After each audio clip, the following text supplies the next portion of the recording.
तुंड महाकाय कोटिसूर्य समप्रभ निर्विघ्नं कुरु मे देव सर्वकार्येषु सर्वदा। कर्पूरगौरं करुणावतारं संसारसारं भुजगेन्द्रहारं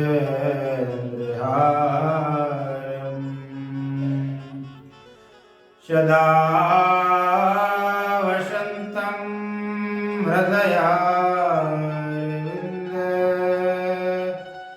भवं भवानि शीतं नमामि। विश्वेशं माधवं धुण्डिं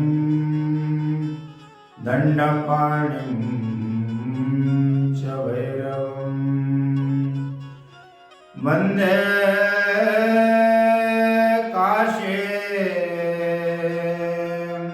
गुहां गंगां भवानी मणिकर्णिकां अखण्डमण्डलाकारं व्याप्तं येन चराचरं तत्पदं दर्शितं येन तस्मै श्री गुरवे नमः। भगवान विश्वनाथ की, भगवान देवादिदेव महादेव की महती कृपा से, माता अन्नपूर्णा की महती कृपा से, भगवान काल भैरव के अनंत करुणा कृपा से, श्री गुरुदेव भगवान के अनंत महती कृपा से, भगवान देवादिदेव महादेव के लीला चरित्र का हम लोग आह्वान करने जा रहे हैं। भगवान के जो शिव पुराण में जो लीला कथा कही गई है उसमें हम लोग अवगाहन करने जा रहे हैं। इस संसार में क्या साध्य है, माने क्या प्राप्तव्य है, इस संसार में किसको प्राप्त करने के लिए हमारा जन्म हुआ है, हम इस संसार में किस लिए आए हैं, हम क्या प्राप्त करने के लिए आए हैं, किस लिए हमको यह मनुष्य जीवन मिला है, इसका विचार है इसमें। और वह जो प्राप्तव्य वस्तु है, प्राप्तव्य जो तत्व है, उसकी प्राप्ति का साधन क्या है, उसे कैसे प्राप्त किया जा सकता है, किसके द्वारा, किस साधन के द्वारा प्राप्त किया जा सकता है, और प्राप्त करने वाला जो साधक है वह साधक का स्वरूप क्या है, साधक कैसा होता है, कैसा साधक उस प्राप्तव्य वस्तु को, जिसके लिए ही ये मनुष्य जीवन हम लोगों को मिला है, इस वस्तु के प्राप्ति के लिए उसे कैसे प्राप्त किया जा सकता है, ये आज का विषय है। एक बार 6 कुलों के ऋषियों में आपस में कलह हो गया कि इस अनंत ब्रह्मांडों में सर्वोपरि तत्व क्या है, सर्वोपरि कौन है, जिससे परे कोई नहीं है, जो सभी का आदि कारण है, जिससे सब उत्पन्न हुए हैं, वो तत्व क्या है। किसी ने कुछ कहा, किसी ने कुछ कहा, किसी ने कुछ कहा, लेकिन कोई भी निष्कर्ष पे ना पहुंच सका कि सर्वोपरि तत्व क्या है। ऋषियों ने सोचा कि इस जगत के सृष्टिकर्ता ब्रह्मा जी के पास चला जाए। उन्होंने इस संसार को बनाया है, इसलिए उनके पास चल के उनसे पूछा जाए कि सर्वोपरि तत्व क्या है, सर्वोपरि कौन सा तत्व है। सभी 6 कुलों के ऋषि ब्रह्मलोक में पधारे ब्रह्मा जी के पास में, और ऋषियों ने पूछा भगवान ब्रह्मदेव से कि हम लोगों में महान विवाद उत्पन्न हो गया है कि सर्वोपरि तत्व क्या है। सर्वोपरि संसार में, अनंत ब्रह्मांडों में सबसे बड़ा कौन है, जिससे बड़ा कोई नहीं है, फिर जिससे सब छोटे हैं। हम किसी निष्कर्ष पे नहीं पहुंच पाए हैं बहुत विचार करने के बाद भी।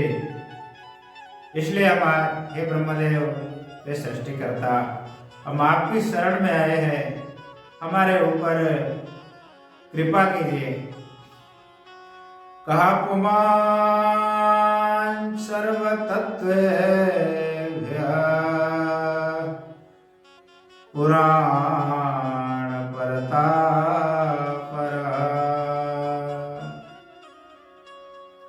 परात्पर पुराण पुरुष संपूर्ण तत्वों से परे वो कौन तत्व है, इससे बढ़कर के कोई नहीं है। ये ब्रह्मांड, हमें उसके विषय में बताइए। ब्रह्मा जी कहते हैं, भगवती श्रुति कहती हैं, यतो वाचो निवर्तन्ते अप्राप्य मनसा यस्मात् सर्वमिदं ब्रह्म विष्णुरुद्रेन्द्र पूर्वकम्। अरे वही तत्व है, सर्वोपरि वह तत्व है जिसके पास में मन के सहित सभी वाचे, यतो वाचो निवर्तन्ते अप्राप्य मनसाशः, जहाँ वाणी के सहित मन गया, इंद्रियां गईं, लेकिन उनको जानने के लिए उस पर तत्व को, लेकिन वो इंद्रियां भी, वो वाणी भी इनको ना जान सकें, इनके विषय में कोई ज्ञान न कर सकें, वही वो पर तत्व है जो ब्रह्मा विष्णु इंद्र, ये जो देवता है, इन सबको व्याप्त करके जो स्थित है, वही पर तत्व है।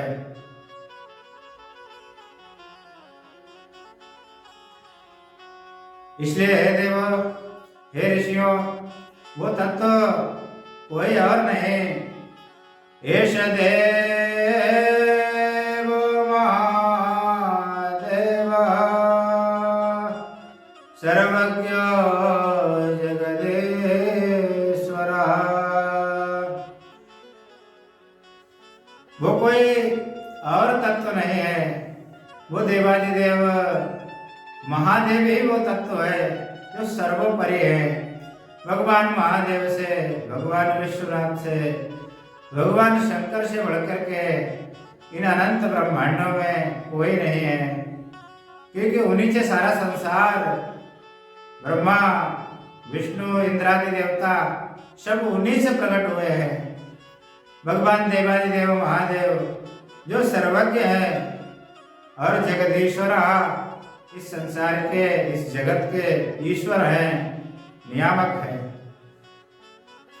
लेकिन है ऋषियों, अयम तो परया भक्त्या, यदि आप लोग उनका दर्शन करना चाहते हैं, उनको साक्षात देखना चाहते हैं, तो परया भक्त्या, पराभक्ति के द्वारा ही उन भगवान देवादिदेव महादेव का दर्शन किया जा सकता है और उनका दर्शन करने का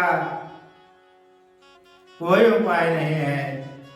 उनकी पराभक्ति ही भगवान शंकर की पराभक्ति है, भगवान महादेव की पराभक्ति ही भगवान का दर्शन कराने वाली है। स्पष्ट कर दिया मूल में, ना अन्यथा कुचित।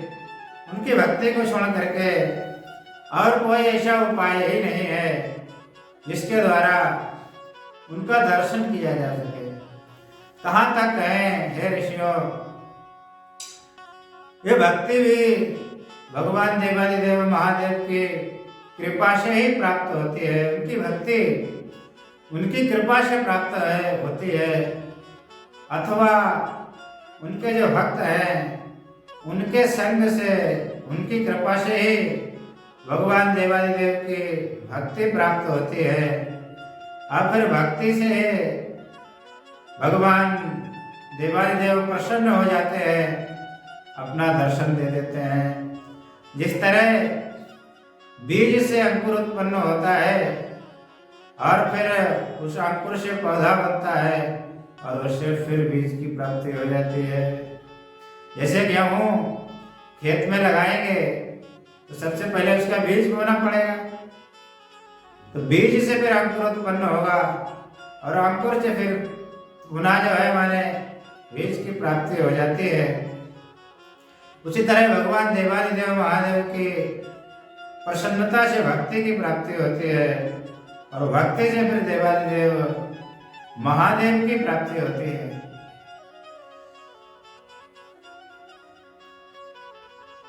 नारद भक्ति सूत्र में तो भगवान की भक्ति का प्राप्त होने के बहुत सारे उपाय बताए गए, लेकिन वहाँ मुख्य उपाय बताया गया कि महत्संगस्तु दुर्लभो अगम्यो अमोघस्य। भगवान के जो भक्त हैं, जो महापुरुष हैं, जो संत है, महत्संगस्तु दुर्लभो, उनकी प्राप्ति बड़ा दुर्लभ है, उनका प्राप्त होना बड़ा दुर्लभ है। और यदि वो प्राप्त भी हो जाए तो उनके विषय में जान पाना बड़ा दुर्लभ है, अगम्य। और यदि जान लिया, उनको पहचान लिया, उनका संग कर लिया यदि, तो अमोघस्य, अमोघ है, वो खाली जा ही नहीं सकता। फिर भगवान की भक्ति अवश्य प्राप्त होगी ही होगी। ऐसा नारद भक्ति सूत्र में भगवान नारद ने लिखा है, संतों की प्राप्ति, भक्तों की प्राप्ति बगैर भगवान की कृपा के बगैर इनकी प्राप्ति नहीं होती संतों की। मानस में भी बाबा तुलसीदास ने लिखा है, बिनु हरि कृपा मिले नहीं संता। जब तक भगवान की कृपा नहीं होती है, उनकी करुणा नहीं होती है, वो करुणा सागर भगवान जब तक कृपा नहीं करते हैं तब तक संतों की प्राप्ति नहीं होती, भक्तों की प्राप्ति नहीं होती। भगवान की कृपा से ही संतों की प्राप्ति, भक्तों की प्राप्ति सुलभ है और इसका कोई उपाय नहीं है। ऐसे भक्तों की प्राप्ति से, उनके संग से भक्ति उत्पन्न होती है और इसका कोई उपाय नहीं है। ऋषियों ने पूछा, हे ब्रह्मदेव, हमें जानना चाहते हैं, अथ किम परमं साध्यम किं वा तत्साधनं परम। हे ब्रह्मन, परम साध्य क्या है जिसके लिए संसार में जीव का जन्म होता है, जिसकी प्राप्ति के लिए हम जन्म ग्रहण करते हैं। हमने जन्म ग्रहण किया है, हमारा जन्म हुआ है, इस साध्य की प्राप्ति के लिए वो क्या है? और उसको प्राप्त करने का उपाय क्या है और उसका साधक कैसा होता है, हमको ये कृपा करके बताइए। ब्रह्मदेव कहते हैं, साध्यम शिव पद प्राप्ति साधनम तस्य सेवनम साधकस्तत्प्रसादाद्य नित्यादि फल निष्क्रिया। हे ऋषियों, इस जीवन का जो साध्य है, जो प्राप्तव्य है, जो लक्ष्य है, जो कारण है, जिसलिए हमारा संसार में जन्म हुआ है, वो भगवान शिव की प्राप्ति है, शिव पद की प्राप्ति है, कुछ और नहीं है। भगवान विश्वनाथ की, भगवान देवादिदेव महादेव की प्राप्ति के लिए ही इस संसार में हम लोगों का जन्म हुआ है। वही हमारे प्राप्तव्य है, साध्य है वो, और उनके प्राप्त करने का तस्य सेवनम साधनम, उन भगवान शंकर को प्राप्त करने का साधन, जो जीवन के लक्ष्य है भगवान शंकर, उनकी सेवा है। और साधक, तुमने जो साधकों के विषय में पूछा कि साधक कैसा होता है, तो नित्यादि फल निष्क्रिय, जो जिसमें फल की आकांक्षा नहीं है, जो नित्य नैमित्तिकादि जो फल है, उन सभी फल से जो रहित है, जिसका अंतःकरण, जिसका मन में फल की आकांक्षा नहीं है कि हमें अमुक कार्य हमारा हो जाए, भगवान की पूजा कर रहे हैं, हमारी नौकरी लग जाए, हमें इतनी प्रॉपर्टी हमारे पास में हो जाए, हम इतने ख्यातिवान संसार में हो जाएं। ये जो संसार की तमाम इच्छाएं हैं, जो फल की इच्छा है, उससे जो सर्वथा निष्क्रिय है, जो सिर्फ और सिर्फ भगवान की प्रसन्नता को ही चाहता है, भगवान को ही चाहता है, जो भगवान के सिवाय और कुछ भी नहीं चाहता, भगवान से सिर्फ भगवान को ही चाहना। अगर कुछ चाहो संसार में तो सिर्फ भगवान से भगवान को ही चाहो कि हे भगवान विश्वनाथ, हे भगवान शंकर, मुझे आप मिल जाओ, मुझे आपका दर्शन हो जाए, मेरे ऊपर ऐसी कृपा कीजिए, इस संसार से सर्वथा मेरा मन हटा के अपने में लगा लीजिए, मुझ पे ऐसी कृपा कीजिए कि मैं आपका ही सदैव चिंतन करूं, आपकी लीलाओं को, आपकी कथाओं को, आपके गुणानुवाद को ही अपने मुख के द्वारा करूं, ऐसी कृपा कीजिए। मेरा मन, मेरा अंतःकरण, मन बुद्धि चित्त अहंकार आप में ही सदैव डूबा रहे, आपका ही चिंतन करता रहे। हे देवादिदेव, हे महादेव, हे भगवान शंकर, कृपा कीजिए, मेरे ऊपर ऐसी कृपा कीजिए कि संसार की जो वासनाएं हैं वो सर्वथा नष्ट हो जाएं, सिर्फ और सिर्फ आप ही आप रह जाएं और कोई न रह जाए। मेरे ऊपर ऐसी कृपा कीजिए। अगर कुछ मांगना है भगवान से तो ये मांगिए, क्योंकि और जो भी कुछ आप मांगेंगे वो सब कुछ नाशवान है, वो सब नाश हो जाने वाला है एक दिन। संसार में कुछ भी नित्य नहीं है, सब कुछ नाशवान है। इसलिए जो नित्य है भगवान शंकर, उनको मांगिए अगर कुछ मांगना है तो। ये संसार में जो धनादि की प्राप्ति है, जो सुख की प्राप्ति है, ये नित्य नहीं है, ये संसार में भटकाने वाली है।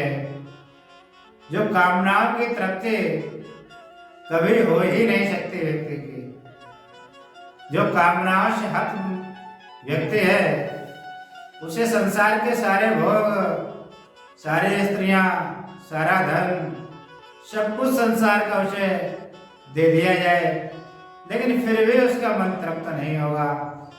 यत् पृथिव्यां एवं हिरण्यापसवाय स्त्रिया न दुह्यन्ति मना प्रेते पुंसा काम तस्यते। जिसकी कामनाओं के द्वारा, वासनाओं के द्वारा इसका अंतःकरण हत हो चुका है, इनके द्वारा नाना तरह की संसार की कामनाओं के द्वारा जिनका मन रौंदा जा रहा है,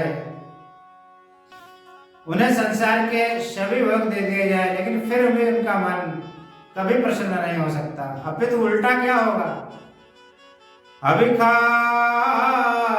कृष्ण वर्तमेव भूयैवाभिवर्धते।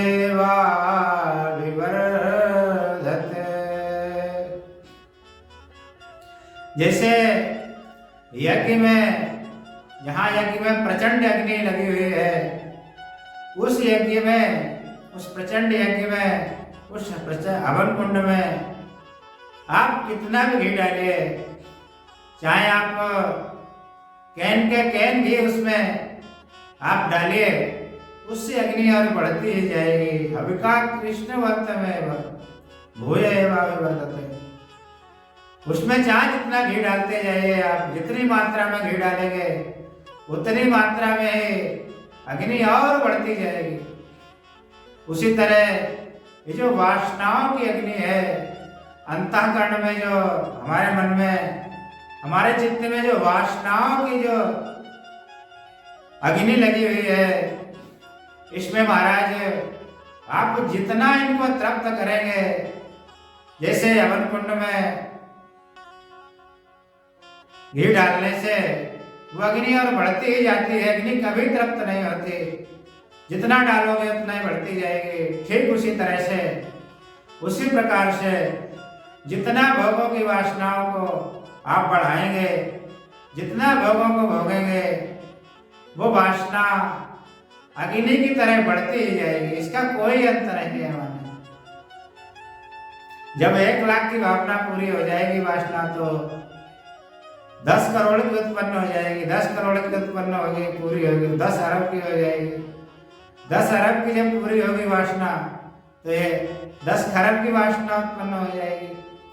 ये जो वासना है इसका कोई अंत ही नहीं है, ये अंतहीन है, और यही व्यक्ति को संसार में भटकाती रहती है।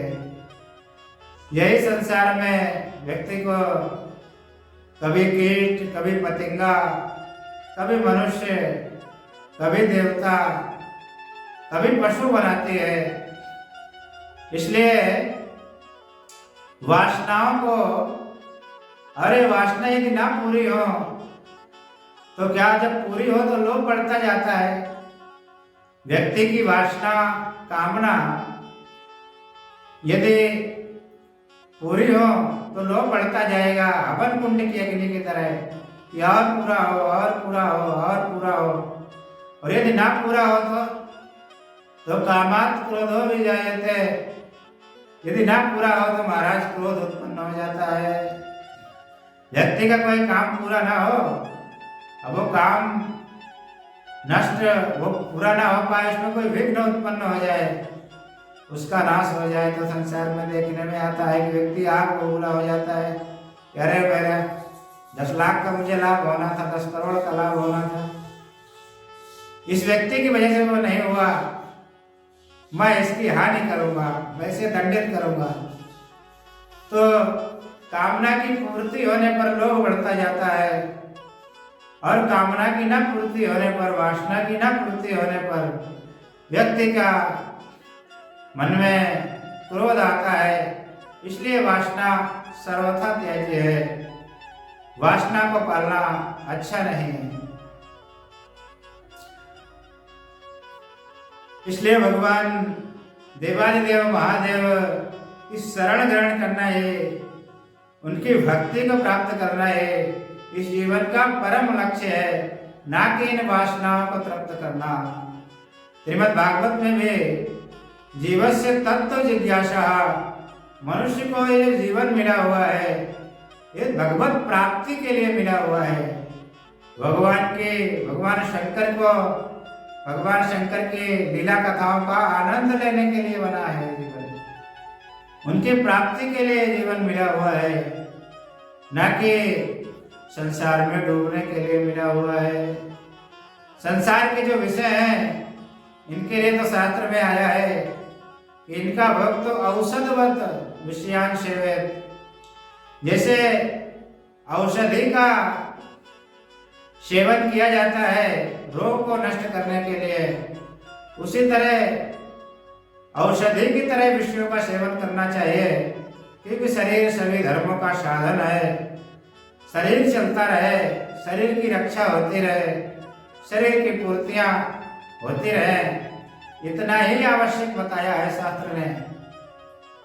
यदि भूख लगी है तो इतना अन्न आवश्यक है, इससे पेट भर जाए, कोई अतिथि आ जाए तो उसका हम स्वागत सत्कार कर सकें। ज्यादा का तो कोई अंत ही नहीं है।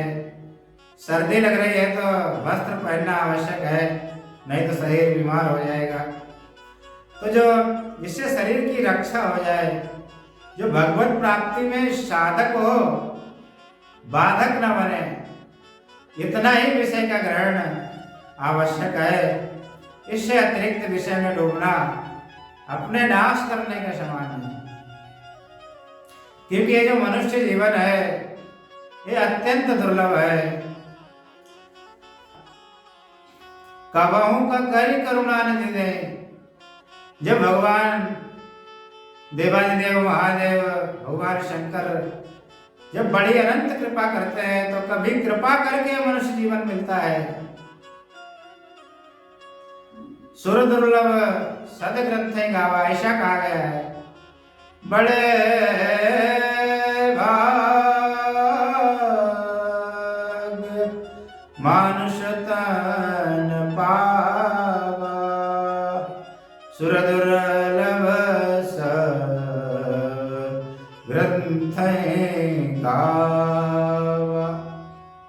ये देवताओं के लिए भी दुर्लभ है मानव शरीर, दुर्लभो मानुषो देहो, ये मानव शरीर दुर्लभ है बड़े बड़े देवताओं के लिए, वो भी इसकी कामना करते रहते हैं।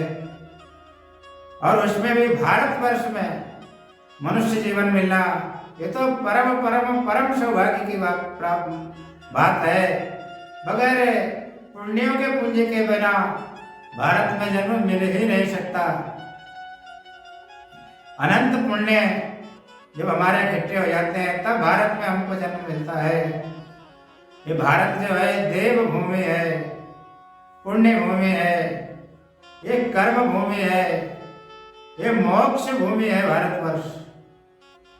उसमें भी आर्यावर्त की गंगा जमुना के मध्य का जो भाग है उसकी और अधिक अनंत महिमा है। इसलिए मनुष्य से जीवन जो मिला है ये भगवान शंकर की कृपा से ही हम लोगों को प्राप्त हुआ है। ऐसे मनुष्य जीवन को प्राप्त करके भी जो भगवत प्राप्ति नहीं कर पाते हैं, क्योंकि वही जीवन का लक्ष्य है, वही जीवन का साध्य है, वही जीवन का सार सर्वस्व है भगवत प्राप्ति। जो लोग भगवत प्राप्ति नहीं कर पाते हैं, भगवती श्रुति ने कहा है कि महत्व विनष्टि, उन्होंने महान विनाश कर लिया, अपना सब कुछ नष्ट कर लिया। जिन्होंने ऐसा परम दुर्लभ मनुष्य जीवन पाकर के भी जो भगवत प्राप्ति नहीं कर पाए हैं, उन्होंने अपना बड़ा महान विनाश कर लिया। बाबा तुलसीदास ने तो यहाँ तक कहा, ते कृत निंदक मंद मते आत्म हन गति जाए। अरे वो निंदक है, कृतनंदक है, निंदा के योग्य है, मंदमती है, अल्प बुद्धि वाले हैं, जिन्होंने ऐसा परम दुर्लभ मनुष्य जीवन को प्राप्त करके भी भगवान शंकर की प्राप्ति नहीं कर पाए, भगवत प्राप्ति नहीं कर पाए, ऐसे मनुष्य आत्महन गति जाए, उनकी ये जो आत्महत्यारे की जो गति होती है वही उनकी गति होती है, वो आत्महत्यारे के समान है। ये मनुष्य जीवन भोगों के लिए नहीं है, ये क्योंकि भोगों के लिए तो आया कि स्वर्ग नरक है बचा। ये जो सांसारिक भोग है ये तो नारकीय योनियों में भी प्राप्त है, जैसे शुगर है, कुत्ता है, सियार है।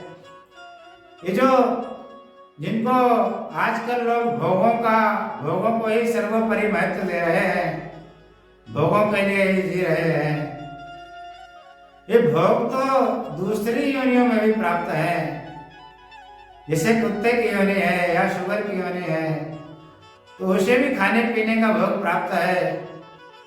जो व्यक्ति को अच्छा भोजन करके मनुष्य को आनंद प्राप्त होता है, वही शुगर को जो है मल का भक्षण करके वही आनंद की उसको प्राप्ति होती है। जो व्यक्ति को डल्लभ के गद्दे पे सोने पे जिस सुखानुभूति को करता है, शुगर उसी सुखानुभूति को जो गंदे नाले का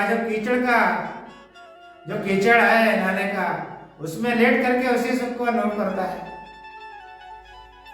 जो इस संसार में लोग सुख भोग स्त्री इत्यादि जो जिसको बड़ा महत्व देते हैं, जिसको लक्ष्य समझते हैं, ये तो शुगर इत्यादि योनियों में भी प्राप्त है, दूसरी योनियों में भी ये सब प्राप्त है। ये तो किसी भी योनि नरक में भी ये भोग प्राप्त हो सकते हैं, इसके लिए मनुष्य जीवन नहीं है। ये मनुष्य जीवन जो है भगवत प्राप्ति के लिए है, इसका परम लक्ष्य जो है वो भगवत प्राप्ति है। इसलिए हे ऋषियों, ये जो मनुष्य जीवन है इसे व्यर्थ नहीं होना चाहिए, इसके द्वारा कठिनतम तप करना चाहिए, भगवान का साधन करना चाहिए। मैं इसका संक्षेप में तुम्हें साधन बताता हूं भगवान शिव की प्राप्ति का। श्रोत्रेण श्रवणं तस्य वचसा कीर्तनं तथा मनसा मननं तस्य महासाधनमोच्यते। श्रोतव्यः कीर्तितव्यश्च मंतव्यस्य महेश्वरः। भगवान का श्रवण, भगवान की लीला कथाओं का श्रवण, इंद्रिय माने कानों के द्वारा उनका श्रवण और अपनी वाणी से वचसा उनकी लीला कथाओं का कथन, गुणगान करना भगवान का, और कीर्तन करना, और मन के द्वारा उनकी लीला कथाओं का मनन करना, भगवान के स्वरूप का ध्यान करना, यही परम साधन है, महासाधन है भगवान शिव की प्राप्ति का। श्रोतव्य कीर्तितव्यस्य मंतव्यस्य महेश्वरः। श्रवण, कीर्तन और मनन ये भगवान की प्राप्ति का परम साधन है। हे ऋषियों, इसके द्वारा ये भगवान देवादिदेव महादेव की प्राप्ति की जा सकती है। ऋषियों ने फिर पूछा, हे भगवान, श्रवण का स्वरूप क्या है, मनन का स्वरूप क्या है, श्रवण कैसे होता है, किसे श्रवण कहते हैं, मनन कैसे होता है, मनन का क्या स्वरूप है, भगवान का कीर्तन कैसे करना चाहिए, इसका क्या स्वरूप है, हमको ये भी कृपा करके बताइए। ब्रह्मा जी कहते हैं, पूजा जपेश गुण रूप विलास नाम युक्त प्रियेण मनसा परिशोधनम्। तत्संततं मनन में स्वरदृष्टिलभ्यं सर्वेषु साधनवरेष्वपि मोक्षमोक्षम्।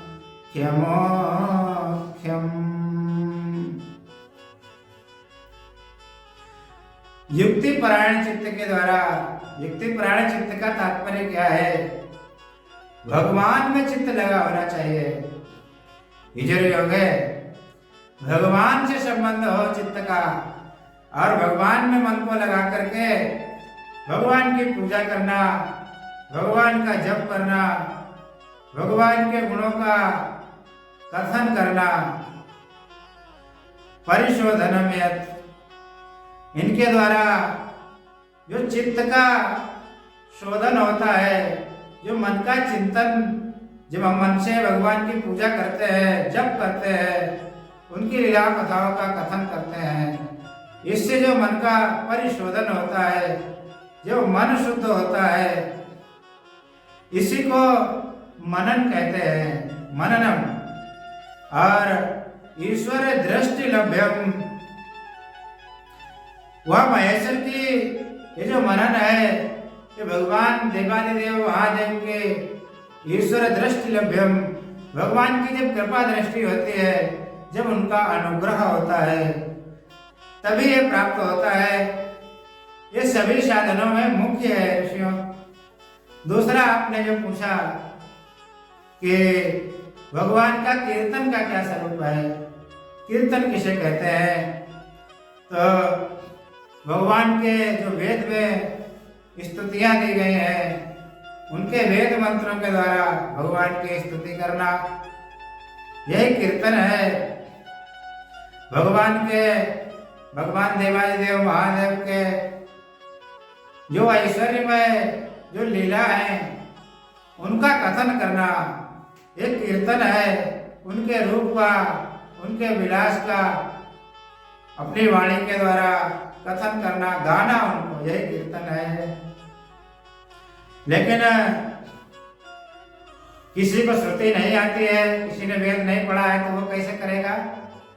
उसके लिए कहा कि वो संगीत यदि उसने सीखा है, तो सुंदर वाणी भगवान ने यदि दी है, तो संगीत के द्वारा भगवान का स्तुति करे, भगवान की लीलाओं का कथन करे। यदि वो भी नहीं आता है, पढ़ा लिखा नहीं है, तो दिया हुआ है भाषा, भाषा के द्वारा। भाषा माने जो जैसी भाषा जानता है, पढ़ाई लिखाई नहीं की है, वेद का ज्ञान नहीं है, शास्त्र का ज्ञान नहीं है, कोई चिंता की बात नहीं। जो ग्रामीण भाषा है, उसी में भगवान का कीर्तन कीजिए, भगवान शंकर के नामों का कीर्तन कीजिए। जो उनकी कथाएं हैं, अपनी भाषा में जो जहाँ है, जैसे कोई पंजाब में है तो पंजाबी में ही भगवान का गुणगान करे, उनके नामों का, उनकी लीलाओं का। जरूरी नहीं कि संस्कृत आए तभी भगवान रिझेंगे। अगर कोई बंगाली है तो बंगाली में ही भगवान का कीर्तन करे, भगवान के लीलाओं का कथन करे। कोई महाराष्ट्रियन है तो मराठी भाषा में ही भगवान का गुणगान करे, कीर्तन करे। कहने का तात्पर्य है, जो जिसको जो भाषा आती है उसमें ही भगवान का कीर्तन करे।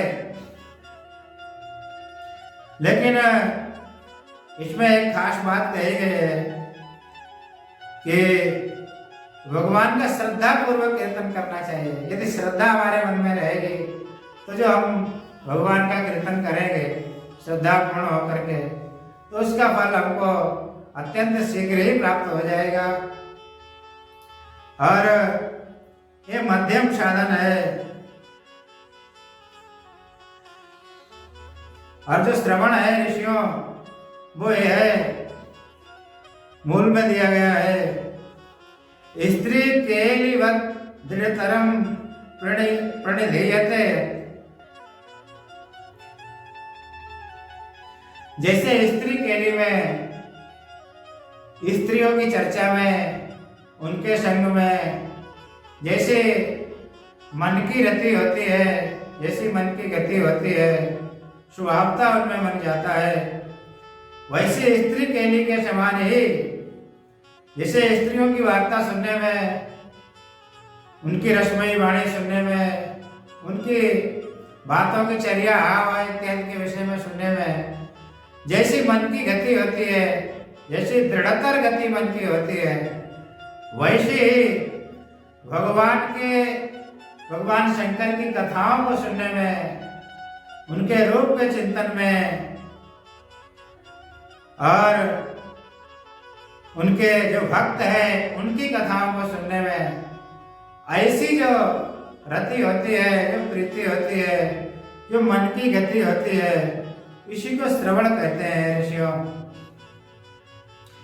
ये श्रवण भी सत्संग से प्राप्त होता है।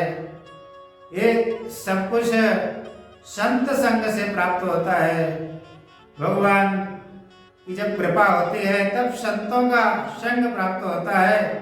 जब संतों का संग प्राप्त होगा तो भगवान की कथा संत सुनाते हैं, और कथा सुनते हैं जब हम लोग तो भगवान के विषय में जानते हैं, उनके स्वभाव के विषय में, उनके प्रताप के विषय में, उनके गुणों के विषय में, तो व्यक्ति की भगवान में फिर प्रीति हो जाती है।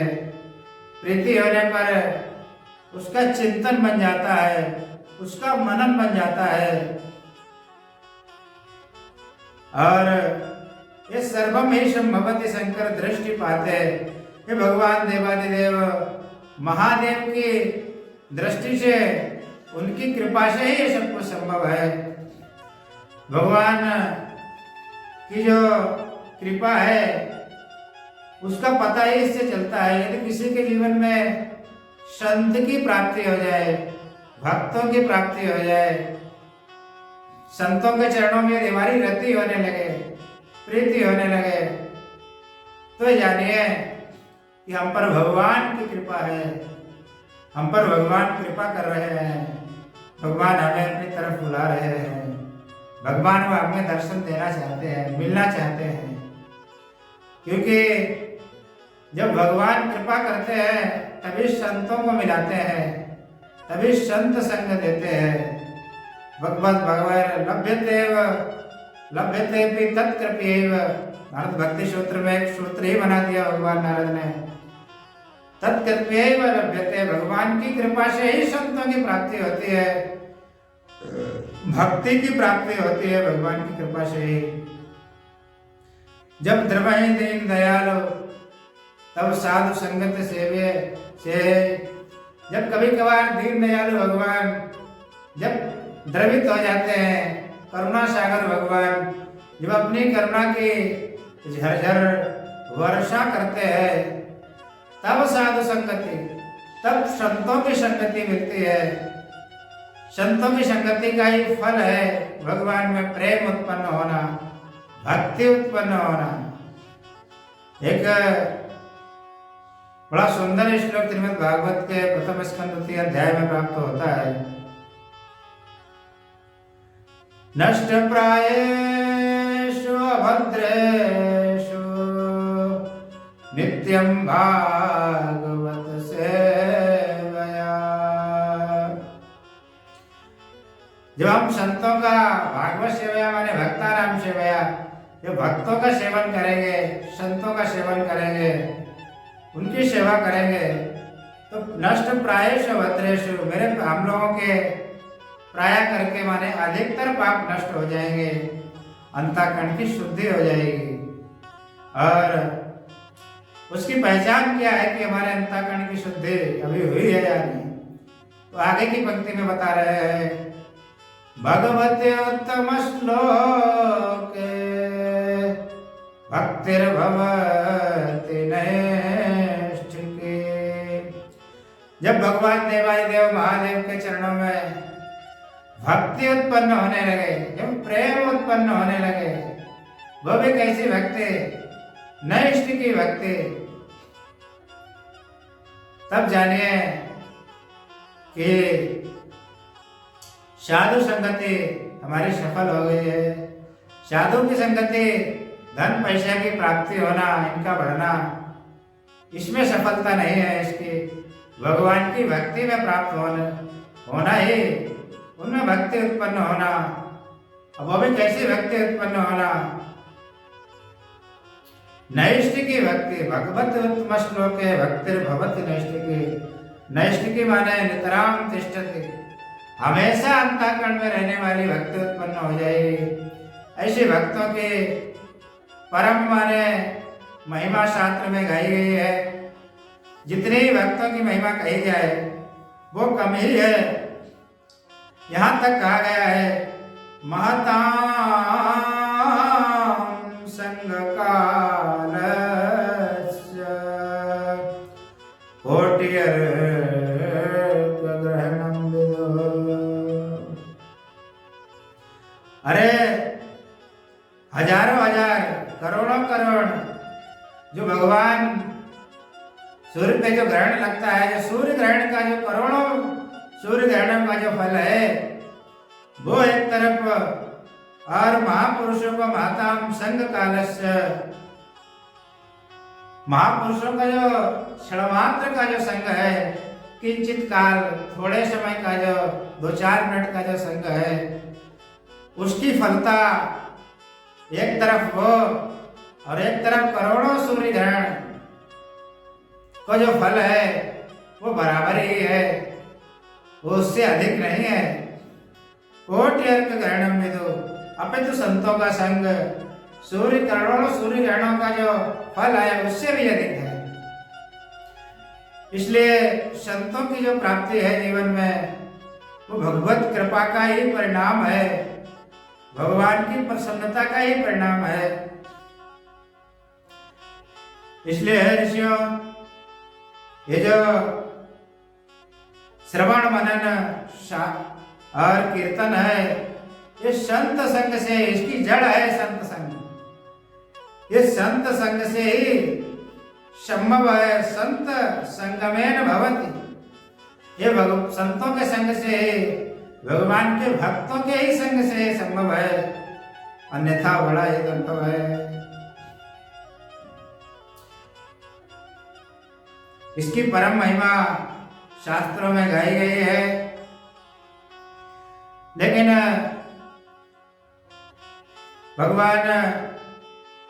ऋषियों ने फिर दोबारा पूछ दिया, हे सूत जी हमको ये बताइए, जो तीनों कोई ऐसा मनुष्य है जो ना भगवान का श्रवण कर सकता है, किसी के कान में सुनाई ही नहीं देता तो क्या श्रवण करेगा? जब श्रवण नहीं करेगा तो मनन क्या करेगा? कहेगा क्या फिर अपनी वाणी से? क्या कीर्तन करेगा? तो ऐसा जो व्यक्ति है जो श्रवण मनन और कीर्तन नहीं कर सकता है, हे भगवान उसका कल्याण कैसे होगा? उसका कल्याण संभव है या नहीं संसार में? श्रवणादित्रिके अशक्तः किं कृत्वा मुच्यते जनः अयत्नेनैव मुक्तिः स्यात् कर्मणा तेन हेतुना। हे भगवान, हे सूत जी, जो श्रवण मनन और कीर्तन करने में अशक्त है, जो इसे नहीं कर सकता है, ऐसे व्यक्ति का भी अयत्नेनैव, अयत्न माने बगैर किसी परिश्रम के सरलता से, बड़ी सुगमता से, बड़ी आसानी से कैसे मुक्ति हो सकती है? ऐसा भी कोई साधन है क्या जिसके द्वारा बड़ी सुगमता से, सरलता से जो इन श्रवण कीर्तन मनन का करने में जो मनुष्य, जो जीव अक्षम है, जो असक्षम नहीं है, उसकी मुक्ति हो जाए? यदि कोई ऐसा साधन है, हे भगवान आप परम दयालु है, वो साधन हमको बताइए। भगवान ने सूत्र रूप में बता दिया कि भगवान शंकर का वो शिवलिंग स्थापित कर ले, शिवलिंग ले आए और भगवान शंकर के मात्र शिवलिंग की और भगवान की मूर्ति में और शिवलिंग में पूजा करे। पूजा करने मात्र से ही भगवान शिवलिंग के सेवन से ही वो इस संसार सागर से तर जाएगा। चमणादित्रिक सत्तो लिंगम वैरम शांकरम संस्थाप्य नित्यमभ्यर्च तरे संसार सागरम। हे ऋषियों, जो श्रवण मनन और कीर्तन करने में आसक्त है, जो इसे नहीं कर सकता, वो सिर्फ इतना करे कि लिंगम बैरम, बैर माने भगवान की मूर्ति या चित्रपट जो फोटो आता है वो, और शिवलिंग उसकी स्थापना कर ले, उसको अपने गृह में ले आए और संस्थाप्य स्थापना करके नित्यम अभ्यर्च अपने जीवन पर्यंत भगवान शिव की षोडशोपचार पूजा करे, तो उसका फल यह होगा तरे संसार सागरम, वो इस संसार सागर से तर जाएगा। इसमें कोई संदेह की बात नहीं है। आज की ये जो भगवान की लीला कथा है, भगवान के चरणों में यही इसको समर्पित करते हैं। फिर कल की कथा में इस शिवलिंग की पूजा का, भगवान की पूजा का जो महत्व है, जो महिमा है, वो हम लोग श्रवण करेंगे। और भी भगवान की लीलाएं, भगवान के मंत्र की क्या महिमा है, कैसे उत्पन्न हुआ है, इन सब कथाओं को भी हम लोग कल की कथा में श्रवण करेंगे। भगवान शिव की क्यों माने लिंग में पूजा होती है, भगवान शिव का ही शिवलिंग क्यों है, दूसरे देवताओं के शिव लिंग क्यों नहीं है, चिन्ह क्यों नहीं है, उनके निराकार निर्गुण स्वरूप क्यों नहीं है, उनकी उनमें पूजा क्यों नहीं होती है, ये सब कल की कथा में हम लोग श्रवण करेंगे। आज की कथा को भगवान देवादिदेव के चरणों में, भगवान शंकर के चरणों में यही समर्पित करते हैं। नमः पार्वती पतये हर हर महा